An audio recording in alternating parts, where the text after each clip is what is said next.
Chapter 13, Breaking Camp. Now all the vast, low earth rippled softly in gentle colors under a faded sky. Grasses were golden stemmed, and over the prairie they spread a coverlet of buff and tan and brown and warm brownish gray. Only the sloughs were darker with green. The birds were fewer and hurrying. Often at sunset a long flock talked anxiously high above Silver Lake, and instead of sinking to eat and rest on the water that must have tempted them so much, the tired leader fell back and another took his place, and they went on flying southward. Winter's cold was not far behind them, and they could not pause to rest. In the frosty mornings and the chilly evenings, when they went to milk the cows, Laura and Lena wore shawls snug over their heads and pinned under their chins. Their bare legs were cold, and the wind nipped their noses. But when they squatted down to milk the warm cows, the shawls covered them cozily, and their feet warmed under them, and they sang while they worked. "Where are you going, my pretty maid?" "I'm going a-milking, sir," she said. "May I go with you, my pretty maid?" "Oh, yes, if you please, kind sir," she said. "What is your fortune, my pretty maid?" "My face is my fortune, sir," she said. "Then I can't marry you, my pretty maid." "Nobody asked you, sir," she said. "Well, I guess we won't be seeing each other again for a long time," Lena said one morning. The grading job at Silver Lake was nearly finished. Next morning early, Lena and Jean and Aunt Docia were leaving. They were going away before sunup because they were getting away with 3 big wagon loads of goods from the company stores. They would not tell anybody where they were going for fear the company would catch them. "I wish we had time to ride the black ponies again," Laura said. "Gosh!" Lena spoke that wicked word boldly. "I'm glad this summer's over. I hate houses." She swung the milk pail and chanted, "No more cooking, no more dishes, no more washing, no more scrubbing. Whoopee!" And then she said, "Well, goodbye. I guess you're going to stay right here as long as you live." "I guess so," Laura said miserably. She was sure that Lena was going out west, maybe even to Oregon. "Well, goodbye." Next morning Laura milked the lone cow by her lonely self. Aunt Docia had driven away with a load of oats from the feed room. Lena had driven a wagon load of goods from the store, and Jean still another big load of scrapers and plows. Uncle Hi would follow them as soon as he settled with the company. "I guess Hi's debt is big enough this time with all those goods charged to him," Pa said. "Shouldn't you have stopped it, Charles?" Ma worried. "It's not my lookout," said Pa. "My orders were to let the contractor take anything he wanted and charge it to him."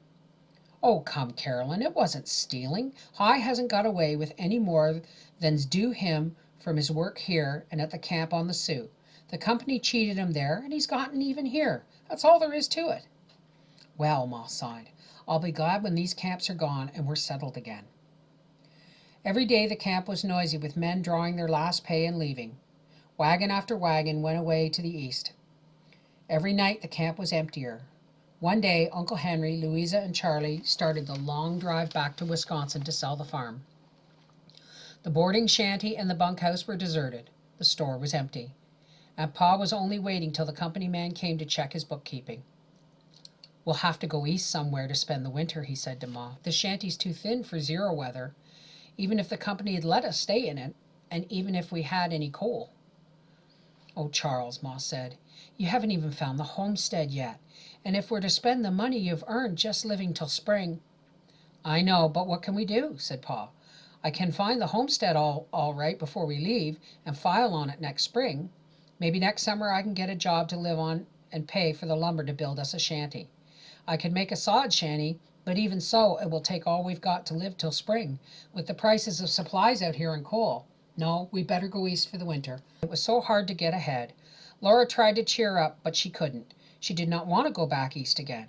She hated to leave Silver Lake and go east. They had got as far as Silver Lake, and she wanted to hang on there, not to be pushed back. But if they must be, they must. Next spring they could start again. It would do no good to complain. "Don't you feel well, Laura?" Ma asked her. "Oh, yes, Ma," she answered. But she felt so heavy and dark that trying to be cheerful only made her more miserable.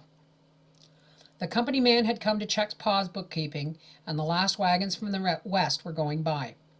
Even the lake was almost empty of birds, and the sky was bare except for one hurrying weak streak of flyers.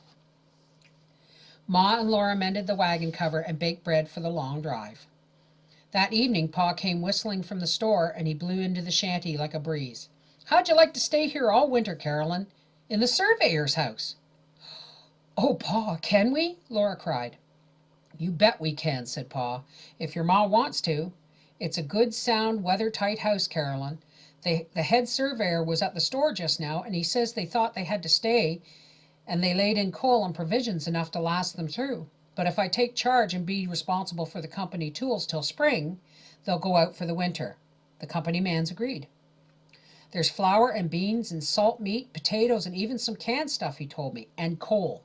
We can have the whole of it for nothing, just for staying out here this winter. We can use the stable for the cow and the team. I told him I'd let him know early tomorrow morning. What do you say, Caroline?" They all looked at Ma and waited. Laura could hardly keep still in her excitement. To stay at Silver Lake, not have to go back east after all. Ma was disappointed. She had been wanting to go back to settled country, but she said, "It does seem providential, Charles. There's coal, you say?" "I wouldn't think of staying without it," said Pa, "but the coal's there." "Well, supper's on the table," said Ma. "Wash up and eat before it gets cold. It does look like a good chance, Charles." At supper they talked of nothing else. It would be pleasant to live in a snug house. The shanty was cold with wind blowing through its cracks, though the door was shut and the fire was in the stove. "Don't it make you feel rich?" Laura began. "Doesn't," said Ma. "Doesn't it make you feel rich, Ma, just to think of the whole winter's provisions laid in already?" said Laura. "Not a penny going out till spring," said Pa. "Yes, Laura, it does." Ma smiled. "You're right, Charles. Of course we must stay." "Well, I don't know, Caroline," Pa said. "In some ways, maybe we'd better not. So far as I know, we won't have a neighbor nearer than Brookings. That's 60 miles, if anything happened." A knock at the door startled them all. In answer to Pa's "Come in," a big man opened the door. He was bundled in thick coats and a muffler. His short beard was black, and his cheeks were red, and his eyes were as black as the eyes of the little papoose in Indian Territory whom Laura had never forgotten. "Hello, Boast," Pa said. "Come up to the fire. It's chilly tonight. This is my wife and girls. Mr. Boast has filed on a homestead out here, and he's been working on the grade." Ma gave Mr. Boast a chair by the fire, and he held his hands out to the warmth. One hand was bandaged. "Did you hurt your hand?" Ma asked kindly.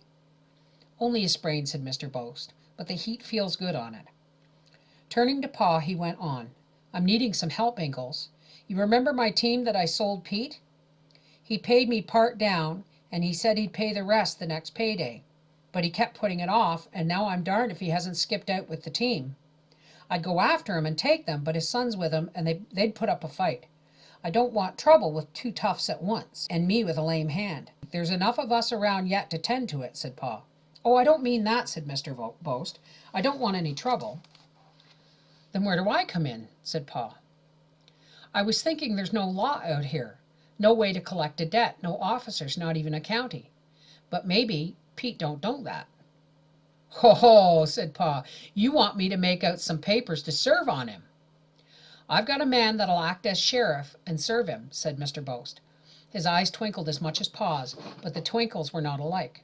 Mr. Boast's eyes twinkled small and black. Pa's twinkled wide and blue. Pa laughed out loud and slapped his knee. "What a joke! Luckily I've got some legal cap left. I'll make out your papers, Boast. Go get your sheriff." Mr. Boast hurried away while Ma and Laura hastily cleared the table. Pa squared up to it and wrote out on a large sheet of paper, red line down the sides. "There," he said finally, "that looks important, and finished just in time." Mr. Boast was knocking at the door. Another man was with him, wrapped in a big overcoat. A cap pulled low over his eyes, and a muffler wrapped around his neck and across his mouth.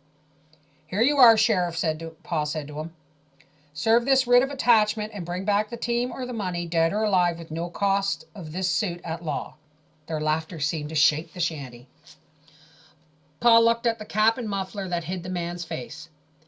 "Lucky for you it's a cold night, Sheriff," he said. When the two men shut the door behind them and Pa stopped laughing, he said to Ma, "That was the head surveyor, or I'll eat my hat." He slapped his thigh and laughed again. In the night, Mr. Boast's voice and Pa's woke Laura. At the door, Mr. Boast was saying, I saw your light and stopped by to tell you it worked. Pete was so scared he'd have turned over the money and the team both. That crook's got reason to be scared of the law. Here are the costs, Ingles. The surveyors wouldn't take any. He said the fun of it more than paid him. You keep his share, said Pa. I'll take mine. The dignity of this court must be upheld. When Mr. Bose laughed, Laura and Mary and Carrie and Ma all burst out laughing. They couldn't help it.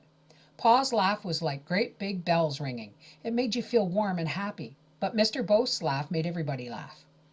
Hush, you'll wake Grace, said Ma. What's the joke? Carrie asked. She had been asleep and had only heard Mr. Bose laugh. What are you laughing at? Mary asked her. Mr. Bose's laugh tickles, Carrie said. In the morning Mr. Bose came to breakfast. The camp was gone and there was nowhere else to eat. The surveyors started east that morning in their buggy, and the last teamster passed. Mr. Bose was the last man to go, and he had to wait until his hand was better so that he could drive his team. His hand was worse that morning because it had chilled in the night, but he started east anyway. He was going to Iowa to be married. If you folks are going to stay here all winter, I don't know, but I'll bring Ellie back and stay too, he said, if we can make it before the winter sets in. Be glad to have you, Bose, said Pa. Ma said we would indeed. Then they watched Mr. Bose's wagon going and heard its rattling die away on the wagon track to the east. The whole prairie was empty now, and not even one flock of birds was in the cold sky. As soon as Mr. Bose's wagon was out of sight, Pa brought his team and wagon to the door. Come, Carolyn, he called. Nobody left in camp but us, and it's moving day.